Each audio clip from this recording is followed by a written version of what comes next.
Jane and Jenny, welcome again. Jenny, you're here in Canberra, of course, for the Jobs Summit. Jane, the opposition is calling this a talk fest. So you're in Melbourne, not attending this particular summit. So I'll just leave it at that. Let's get into your competing priorities in a moment. With your opening opinions, first of all, Jane, what has, apart from, of course, talk fest, what has you fired up this week? Well, actually this week, Tom, I'm sparing a thought for the little guy, because this week at this talk fest, while big government's talking to big unions and big business, Australia's 2.4 million small businesses are still doing it tough.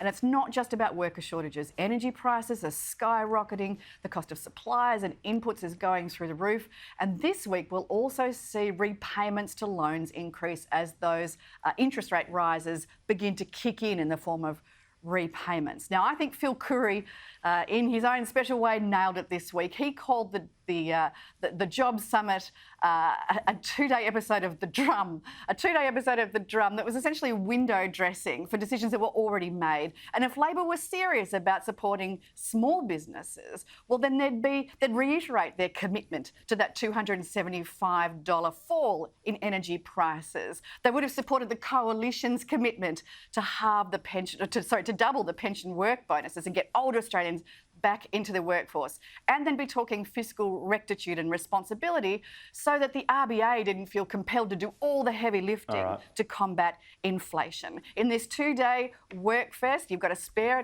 a thought for the little guy, because in this incredible circus that we've seen in the last 2 days, all small business got was peanuts.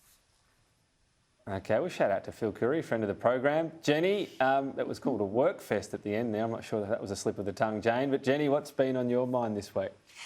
Well, Tom, next week the climate change bill will come to the Senate. And it's no accident that there has been a real focus on this bill in the government's first 100 days. Our climate bill is a really important signal to Australia and to the rest of the world that we are finally making serious efforts to get involved in the transition to a low-carbon economy. The hardest work still lies ahead, and we are entering a new phase. We are no longer talking about whether we decarbonise, but we are talking about how.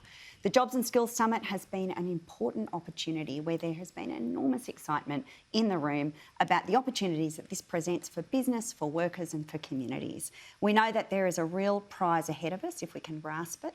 It'll take effort. It'll take clear policy setting from government, and it will take collaboration. But we're up for it, and the legislation coming into the Senate next week is a very important signal in that regard.